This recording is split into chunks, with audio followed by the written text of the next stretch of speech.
हरे कृष्ण दोस्तों, आप सभी को ज्ञात है मित्रों कि कर्मों का लेखा जोखा इतना भयंकर होता है कि आज हमें जो कुछ भी प्राप्त हो रहा होता है वो पिछले कर्मों के अनुसार ही हो रहा है। अब वो चाहे सुख हो या दुख हो, मान हो या अपमान हो। तो ऐसे में इन प्रारब्धों को नष्ट करने के लिए हमें वैष्णव सेवा करनी चाहिए। वैष्णव सेवा प्रारब्धों को नष्ट करने के लिए अति अति अति अनिवार्य माना गया है। शास्त्रों अनुसार हमें वैष्णव सेवा करनी ही चाहिए।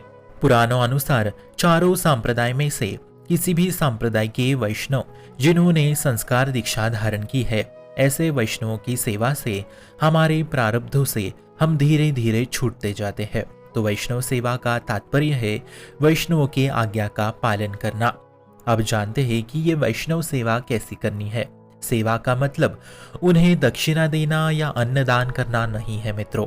दक्षिणा और अन्नदान एक सेवा का अंग हो सकता है, परंतु ये सेवा नहीं है।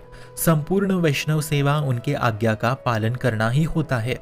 अगर वो आज्ञा कर रहे हैं कि आप भजन करें या नियम से चले या नाम जप करें, तो हमें उनके आज्ञा का पालन करना ही होगा और यही सेवा कहलाती है। जैसे वो कह रहे हैं वैसे आप चलोगे तो ये उनकी सेवा हो रही है, यही सेवा है। उनके पैर दबाना, कपड़े धोना आदि सेवा नहीं है मित्रों।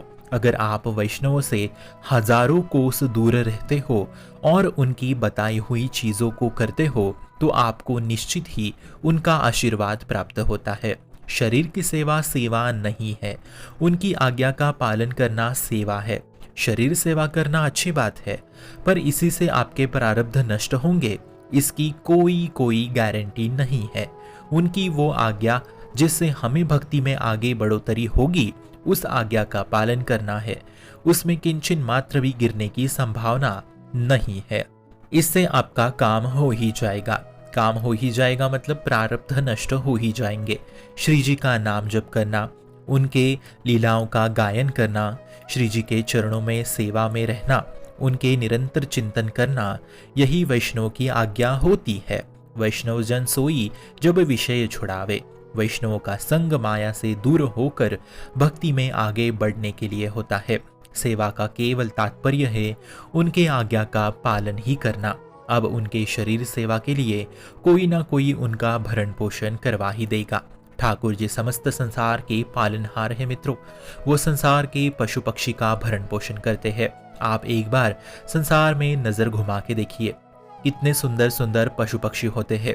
क्या उन सब का भरण पोषण कोई मनुष्य कर रहा होता है क्या? बिल्कुल नहीं। ठाकुर जी स्वयं उनका भरण पोषण करते हैं। तो ऐसे में वैष्णव तो ठाकुर जी के निज निज निज जन है, प्रिय है, अति अति प्रिय होते हैं। ऐसे में ठाकुर जी उन्हें भूखा प्यासा थोड़ी रखेंगे। इसलिए सेवा का तात्पर्य शरीर से नहीं है, दक्षिणा या अन्नदान से नहीं है, बल्कि उनके आज्ञा के पालन से है, जिससे मनुष्य समस्त प्रारब्धों से छूट के भगवत पद पे आता है, जिससे ना वो कर्ता बनता है और ना ही भोक्ता बनता है। इसी से प्रारब्ध उसके नष्ट होते हैं और कुछ इसी प्रकार वो आत्मा भगवत प्राप्त को प्राप्त होती है। इसी प्रकार वैष्णव सेवा होती है, उनके आज्ञा का पालन करके। तो निश्चित रूप से आप प्रारब्ध से मुक्त होंगे यदि आप वैष्णव सेवा करेंगे। शुभम भवतु, कल्याणमोस्तु।